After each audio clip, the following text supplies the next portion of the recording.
बारिश वाली वो रात और शहर की ओर पहला कदम। देवगढ़ गांव इंदौर से करीब 70 किलोमीटर दूर।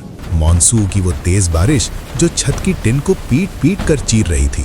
झोपड़ी के अंदर एक छोटा सा कमरा जहां मिट्टी की दीवारों से पानी टपक रहा था। बीच में एक पुरानी चारपाई पर लक्ष्मी देवी लेटी थी। उनका चेहरा पीला पड़ चुका था, आंखें धसी हुई, सांसें तेज और छोटी। कैंसर ने उनके शरीर को अंदर से खोखला कर दिया था। 14 साल का राजेंद्र, सब उसे प्यार से राजू कहते थे, माँ के पास फर्श पर बैठा था। एक बाल्टी रखी थी जिसमें छत से टपकता पानी इकट्ठा हो रहा था, टप टप टप, जैसे समय की गिनती हो रही हो। राजू की आंखें लाल थीं, लेकिन वो रो नहीं रहा था, बस माँ के हाथ थामे हुए था। माँ की उंगलियां ठंडी हो चुकी थीं। बेटा, लक्ष्मी की आवाज बहुत कमजोर थी, जैसे हवा में घुल रही हो। डॉक्टर ने कहा ऑपरेशन चाहिए, 5-6 लाख। मैं तो शायद चली जाऊंगी, तू अकेला। राजू ने माँ का हाथ और जोर से पकड़ा। उसकी आंखों में आंसू थे, लेकिन आवाज मजबूत थी। माँ, ऐसी बात मत करो, तुम ठीक हो जाओगी। मैं शहर जाऊंगा, काम करूंगा, पैसा लाऊंगा, डॉक्टर को बोलूंगा माँ को बचाओ। वादा है माँ, मैं तुम्हें कुछ नहीं होने दूंगा। लक्ष्मी ने मुश्किल से मुस्कुराने की कोशिश की। तू अभी बच्चा है राजू, शहर बड़ा है, लोग बहुत, तू कैसे? मैं कर लूंगा माँ। पापा जब गए थे तब भी तुमने कहा था हिम्मत मत छोड़ना। मैं नहीं छोड़ूंगा। बारिश और तेज हो गई, बिजली चमकी और एक पल के लिए रमरे में रोशनी फैल गई। राजू ने माँ की फोटो देखी जो दीवार पर टंगी थी। उसमें माँ मुस्कुरा रही थी, पापा के साथ। पापा की मौत को 5 साल हो चुके थे। ट्रैक्टर पलट गया था खेत में, तब से सिर्फ माँ बेटा थे। अब माँ भी जा रही थी। राजू उठा, बाहर झोपड़ी के आंगन में खड़ा हो गया।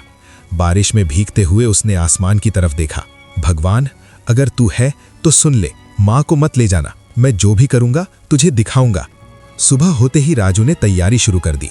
पुरानी साइकिल निकाली, पीछे एक छोटा सा थैला बांधा, 2 जोड़ी कपड़े, माँ की एक फोटो, 200 रुपए जो गांव के सेठ से उधार लिए थे, और एक पुरानी डायरी जिसमें पापा ने लिखा था, बेटा, जिंदगी में हर मुश्किल एक सबक है, हार मत मानना। माँ को पता था राजू जा रहा है। वो रो रही थी। बेटा मत जा, यहां रह, मैं ठीक हो जाऊंगी। नहीं माँ, मैं जाऊंगा। जब लौटूंगा तो तुम्हें शहर के बड़े अस्पताल में ले जाऊंगा, तब तक तुम बस हिम्मत रखना। राजू ने माँ के माथे पर हाथ रखा। माँ, रोज फोन करूंगा, तुम दवा मत छोड़ना। फिर साइकिल पर बैठा, गांव की पगडंडी से निकला। पीछे मुड़कर देखा, माँ झोपड़ी के दरवाजे पर खड़ी थी, हाथ जोड़े हुए। राजू की आंखें फिर भर आईं, लेकिन वो रुका नहीं, पैडल मारता रहा। सफर शुरू हुआ, 70 किलोमीटर। सूरज निकला, तेज धूप पड़ी, पैर दुखने लगे। बीच रास्ते में एक ढाबे पर रुका, 10 रुपए की रोटी सब्जी खाई। मालिक ने पूछा, कहाँ जा रहा बेटा? इंदौर, माँ बीमार है, पैसा कमाने। मालिक ने सिर हिलाया। अकेला? शहर में बहुत मुश्किल है। मुश्किल से ही तो लड़ना है अंकल। शाम ढलने लगी। राजू थक गया था, पैरों में छाले पड़ गए, लेकिन वो रुका नहीं। आखिरकार इंदौर की लाइट्स दिखी, शहर की चमक, ट्रैफिक, हॉर्न, भीड़।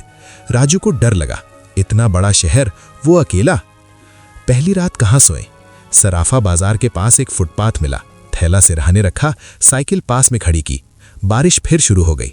राजू ने प्लास्टिक की एक पुरानी शीट ओढ़ ली। ठंड से कांपता रहा, नींद नहीं आई, बस माँ का चेहरा याद आता रहा। सुबह उठा, शरीर दुख रहा था, लेकिन मन में एक ही बात, काम ढूंढो। पास में एक चाय की दुकान दिखी, श्री राम चाय भंडार। मालिक राम स्वरूप, उम्र में 50 के करीब।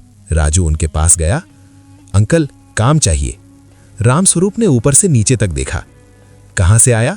गांव से, माँ बीमार है, पैसा चाहिए। काम कर लेगा? 14 घंटे, चाय बनाना, बर्तन धोना, ग्राहक को देना, 250 रुपए रोज।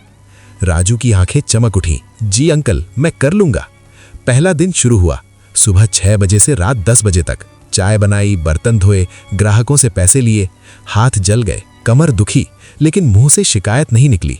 रात को बंद होने के बाद राम स्वरूप ने कहा, जा सो जा, कल सुबह फिर आना।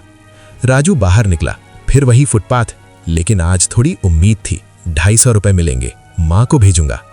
पहला हफ्ता बीता, रोज 250 रुपए, खाने में 50 रुपए खर्च, बाकी बचा लिया। 7 दिन बाद 1400 रुपए। पोस्ट ऑफिस से मनी ऑर्डर किया, फोन पर माँ को बताया, माँ 1400 रुपए भेज रहा हूं, दवा ले लेना। माँ रो पड़ी। बेटा, तू इतनी दूर अकेला।